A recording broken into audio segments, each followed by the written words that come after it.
Equity funds को हमने elaborate कर करके तो बहुत सारे बार वीडियोस में देख लिया है। इक्विटी फंड में स्मॉल कैप कौन से, मिड कैप कौन से, ये कौन सा, वो कौन सा। आज हम एक बनाने जा रहे हैं एक लंबा सारा वीडियो जिसमें हम लगभग सभी तरह के इक्विटी फंड्स और उनका पूरा प्रोसेस समझने वाले हैं। पॉपकॉर्न का पैकेट साथ में लेके बैठिएगा, हो सकता है कि वीडियो थोड़ा सा ज्यादा लंबा जाए। पॉइंट टू पॉइंट डिस्कशन करेंगे। म्यूचुअल फंड से पहले हम उन कंपनीज के बारे में जानेंगे, जानना जरूरी भी है कि जहां वो म्यूचुअल फंड का पैसा जाता है। उसके बाद में समझना थोड़ा सा आसान होगा उन म्यूचुअल फंड के बारे में भी। तो सबसे पहले हम जाने कंपनियों को। कंपनियां होती है तीन तरह की, small cap companies, mid cap companies, large cap companies. कैसे पता चलता है कौन सी कंपनी किस कैटेगरी में आती है? बहुत ही सिंपल फॉर्मूला बता रहा हूँ, बहुत ही सिंपल तरीका बता रहा हूँ। लार्ज कैप कंपनीज इंडिया की top most 100 companies capitalization, market capitalization के बिहाफ पर जो इंडिया की टॉप मोस्ट 100 कंपनीज आती हैं उन्हें हम कह सकते हैं लार्ज कैप कंपनीज। उसके बाद 101 नंबर से लेके 250 नंबर तक जो कैटेगरी बनी हुई है या जिस कैटेगरी में जो कंपनियां आती हैं उन्हें हम कह सकते हैं मिड कैप कंपनीज। और 251 से लेके बाद वाली जितनी भी कंपनियां हैं, 251 के बाद में जितनी भी कंपनियां आती है जिनका मार्केट कैप काफी अच्छा है, वो कहलाती हैं अपनी स्मॉल कैप कंपनी। एक ये हो गया नजरिया देखने का। दूसरा एक फॉर्मूला और भी दिया हुआ है, वो है मार्केट कैपिटलाइजेशन के बिहाफ पर कि किसकी मार्केट कैप कितनी, उसके अकॉर्डिंग डिसाइड किया जा सकता है कि ये स्मॉल है, मिड है या लार्ज है। कैसे है समझते हैं। अगर किसी कंपनी का market capitalization, market cap 300 million से 2 बिलियन के बीच का है तो वो होती है स्मॉल कैप कंपनी। जिसका अच्छा, मार्केट कैपिटलाइजेशन का मतलब क्या है? मार्केट कैपिटलाइजेशन मतलब मार्केट में उसकी कितनी कैपिटल है, कितनी पूंजी है बाजार में उस कंपनी की, उसे हम मार्केट कैपिटलाइजेशन कहते हैं। क्रम को आगे बढ़ाते हैं। स्मॉल कैप हो गया 300 मिलियन से 2 बिलियन, 2 बिलियन से लेके 10 बिलियन तक की जो भी कंपनियां हैं वो आती हैं मिड कैप कंपनी की कैटेगरी में। मिड कैप कंपनी के बाद में जो बची 10 बिलियन के ऊपर वाली, वो सब आती हैं लार्ज कैप कंपनी की कैटेगरी में। तो ये हमने मार्केट कैपिटलाइजेशन के हिसाब से भी देखा और रैंकिंग के हिसाब से भी देखा। तो कैपिटल वाइज हमने कंपनियों का विश्लेषण करा। अब उन कंपनियों में जो हम निवेश करते हैं म्यूचुअल फंड के माध्यम से, उन कैटेगरीज को समझते हैं पॉइंट टू पॉइंट। तो मैंने उसके लिए कुछ पॉइंट तैयार करे और हम उन पॉइंट्स को एक एक करके यहाँ लेने वाले। तो सबसे पहले मेरे पास में पॉइंट आता है multi cap fund. Multi cap fund कौन से हुए? जो इन तीनों तरह की कंपनियों में, कौन कौन सी कंपनियां? स्मॉल कैप, मिड कैप और लार्ज कैप, तीनों तरह की कंपनियों में निवेश करते हैं। कितना कितना? 25-25%। मतलब जो भी टोटल उनके पास में अमाउंट रिसीव हुआ है म्यूचुअल फंड कंपनी के पास में, उस टोटल अमाउंट का 25% उनको स्मॉल कैप में डालना पड़ेगा, 25% मिड कैप में डालना पड़ेगा, 25% लार्ज कैप में डालना पड़ेगा। अब बाकी का 25% क्या करेंगे? बाकी का जो 25% बचा है उसको किस तरीके से मैनेज करना है, ये पूरी लाइबिलिटी है फंड मैनेजर की। वो अपने स्व विवेक से चाहे जिस कंपनी को और जितना ज्यादा कम कर सकता है। तो ये बात थी हमारी मल्टी कैप फंड की। अगला फंड आता है हमारे पास में large cap fund. Large cap fund में हम निवेश क्यों करते हैं? क्योंकि अगर हमारा इंटेंशन है कि हमारा पैसा लार्ज कैप कंपनियों में लगे, तो वही इसका है नियम भी कि लार्ज कैप कंपनियों में लगने वाला जो निवेश है वो जाता है लार्ज कैप फंड के माध्यम से। कितना फंड मिनिमम लगाना आवश्यक है? कम से कम आपको 65% लगाना ही लगाना पड़ेगा। मतलब 65% आपका वो वाला अमाउंट हो गया जो आपने म्यूचुअल फंड कंपनी को दिया है। रिमेनिंग अमाउंट वो अपने हिसाब से मैनेज कर सकता है फंड मैनेजर। तो ये हो गई अपनी लार्ज कैप कंपनियां। कौन सी कंपनियां, कौन से फंड हुए लार्ज कैप? जिनमें हम जो पैसा लगा रहे हैं वो लार्ज कैप कंपनियों में लग रहा हो। इसके बाद में अगला नंबर आता है large and mid cap. Large and mid cap fund में कौन से वाले फंड को हम कंसीडर करते हैं? ऐसे फंड जिनके माध्यम से जो पैसा जाता है वो जाता है लार्ज कैप कंपनियों में और मिड कैप कंपनियों में कंबाइंड। तो कुछ उसका रेशो जो जाएगा वो जाएगा लार्ज कैप में, कुछ जाएगा मिड कैप में। अब कितना है? वो रेशो है 35-35। मतलब हम जो टोटल अमाउंट इन्वेस्ट करेंगे उसका 35% तो जाएगा लार्ज कैप में, 35% जाएगा मिड कैप में। बाकी का जो 30% बचा है उसको अपने स्व विवेक से फंड मैनेजर चाहे जैसे मैनेज कर सकता है। इसके बाद में अगला फंड आता है हमारे सामने small cap fund. Small cap fund का क्या फॉर्मूला है? वही चीज है कि आपका इंटेंशन है स्मॉल कैप कंपनीज में, क्योंकि देखिए मुनाफा तो वहीं से निकलने वाला है। तो स्मॉल कैप कंपनी में जब आप निवेश करना चाहते हैं तो उसका जो माध्यम बनता है वो है small cap fund. Small cap fund में जो निवेश किया जाएगा वो जाएगा सीधा स्मॉल कैप कंपनीज में। लेकिन फिर यहाँ बात आती है कि कितना, पूरा का पूरा 100% नहीं, वही लगभग 65% के आसपास का जो अमाउंट है वो जाएगा आपका सीधे स्मॉल कैप कंपनीज में। बाकी का जो फिगर बचा उसको फंड मैनेजर विवेक से चाहे जैसे मैनेज कर सकता है। इसके बाद में अगला फंड आता है dividend yield fund. Dividend yield fund के बारे में हम और आगे समझे, उसके लिए डिविडेंड यील्ड को समझना जरूरी है कि क्या होता है। बेसिकली गवर्नमेंट कंपनीज और कुछ सिक्योरिटी बॉन्ड्स वगैरह में हमें डिविडेंड मिलता है, ठीक है। तो इस तरह के निवेश जहां पर क्लाइंट चाहता है कि बिल्कुल सिक्योर्ड हो मेरा पैसा, मैं मार्केट के उथल पुथल से डिस्टर्ब नहीं करना चाहता हूँ, अपने मानसिक तनाव को नहीं बिगाड़ना चाहता हूँ, चाहे मुझे कम मिल जाए। तो ऐसे में क्या होता है कि इस तरह की जगह पर निवेश किया जाता है जहां रिस्क फैक्टर बहुत कम हो, ना के बराबर हो। तो वो रिस्क फैक्टर कम कहाँ होता है? कुछ गवर्नमेंट बैंक्स हो गए, गवर्नमेंट बॉन्ड्स हो गए, गवर्नमेंट के प्रोडक्ट्स हो गए, इस तरह के जहां पर निवेश होता है वहां से क्या है, डिविडेंड मिलता है। अब वो डिविडेंड जो मिलता है उसके आधार पर ये फंड बनाया गया है, डिविडेंड यील्ड फंड। तो इसमें क्या होगा कि आपका जो अमाउंट है वो आपको डिविडेंड के तौर पर वापस रिटर्न होता रहता है अगर आप चाहें तो उस तरह के फंड्स में अगर आप निवेश करना चाहते हैं जहां पर मुझे सिक्योरिटी मेरा फोकस है, ग्रोथ नहीं, ग्रोथ सेकेंडरी है, प्राइमरी सिक्योरिटी है, तो हम डिविडेंड यील्ड फंड्स ऑप्ट करते हैं। इसके बाद में अगला जो फंड आता है वो आता है sir value fund. Value fund में बहुत इंपॉर्टेंट फंड है, ध्यान से समझिएगा कॉन्सेप्ट। वैल्यू फंड में कौन से फंड कंसिडर करते हैं? जो कि अंडर वैल्यू परफॉर्म कर रहे हैं। अंडर वैल्यू का मतलब क्या हुआ कि उदाहरण के तौर पर कोई एक फंड है जो जिसका एवरेज जो रेट है वो मान के चले कि करीब 200 रुपया उसका एक स्टैंडर्ड रेट है, लेकिन अभी कोई मार्केट क्रैश हुआ या कोई ऐसी विषम परिस्थिति आई जिसके कारण वो 200 वाला जो फंड है वो 160 रुपये में, 70 रुपये में मिल रहा है। तो अंडर वैल्यू फंड हो गया वो इस टाइम पे। ऐसे में क्या होगा कि वैल्यू फंड में जो हम निवेश करेंगे वो ऐसी कंपनियों से जाके इन्वेस्ट होगा जो कि अभी एट प्रेजेंट में अंडर वैल्यू चल रहे हैं। अब देखिए यहाँ पर थोड़ा सा रिस्क टाइम को लेकर आप ले रहे हैं कि क्योंकि वो अंडर वैल्यू अभी चल रहा है तो वापस अपने पॉइंट पर तो आएगा। वो जो 160 रुपये में अभी मिल रहा है डेफिनेटली वो 200 रुपये पर आएगा, लेकिन 200 रुपये पर आने में उसको समय कितना लगेगा उसका हम पूर्वाभास नहीं कर सकते हैं। तो उसमें हो सकता है कि उसको कवर करने में साल भर में ही आ जाए, या 5 साल भी लग जाए, या 10 साल भी लग जाए। तो ये एक टाइम को लेकर रिस्क है कि आपको कितना टाइम उसमें लग जाएगा, इसकी कोई एश्योरिटी नहीं दे सकता, लेकिन ग्रोथ होगी इसमें कोई डाउट भी नहीं है।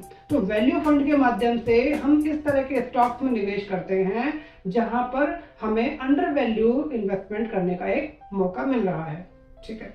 अगला जो फंड आता है वो है कॉन्ट्रा फंड। कॉन्ट्रा फंड क्या है?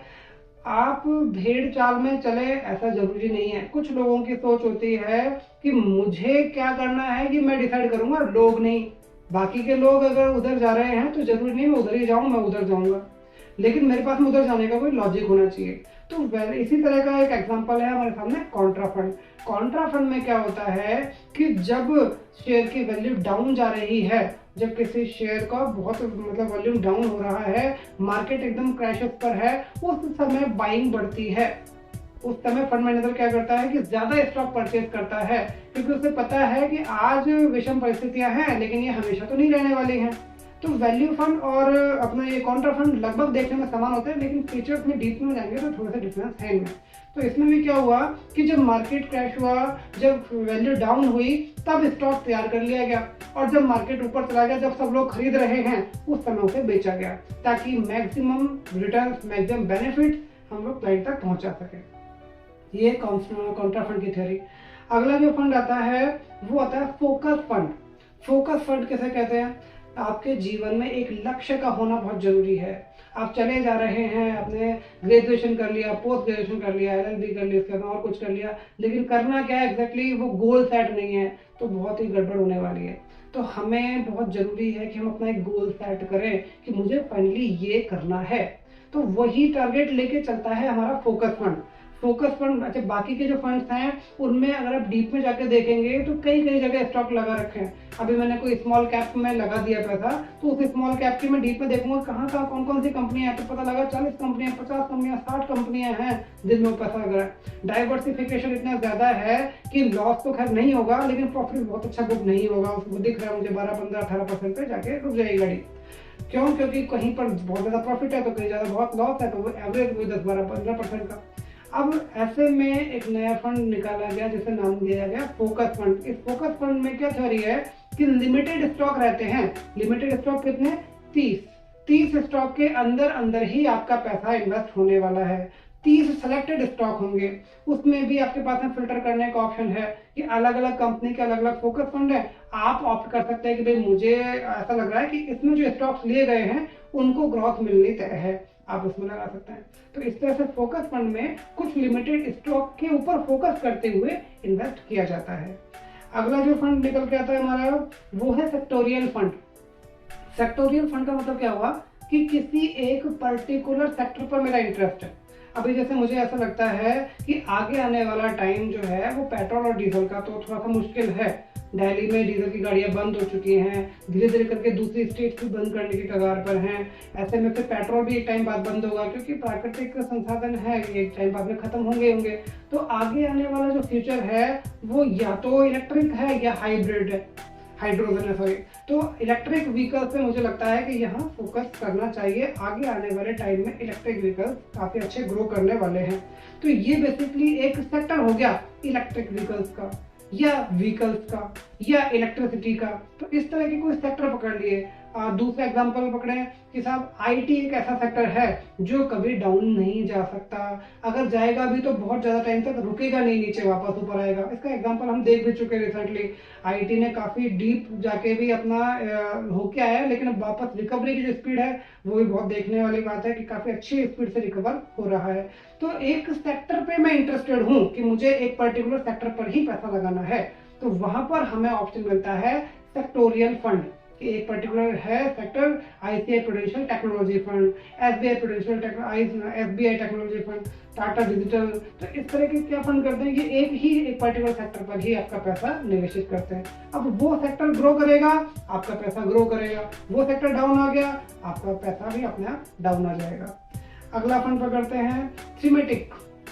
थीमेटिक फंड का मतलब क्या है कि सिमिलर है थोड़ा अपना सेक्टोरियल फंड से। ये भी थीमेटिकल में क्या होता है कि थीम बेस्ड इन्वेस्टमेंट होता है। एक थीम पकड़ ली कि मुझे पर्टिकुलरली आईटी और उससे रिलेवेंट जो भी चीजें सर्कल में आती हैं उन सब पर पैसा लगे, केवल आईटी पर नहीं। अब आईटी से रिलेटेड क्या आ गया? आईटी में आपका कंप्यूटर भी आ गया, आईटी में आपका लैपटॉप भी आ गया, आईटी में आपके मोबाइल भी आ गए, आईटी में और भी बाकी सारी चीजें हैं, सॉफ्टवेयर वगैरह भी आ गए। तो वो वाइड एरिया हो जाता है। एक थीम बेस्ड इन्वेस्टमेंट अगर हमको करना है तो थीमेटिकल इन्वेस्टमेंट का हमारे पास में ऑप्शन आता है।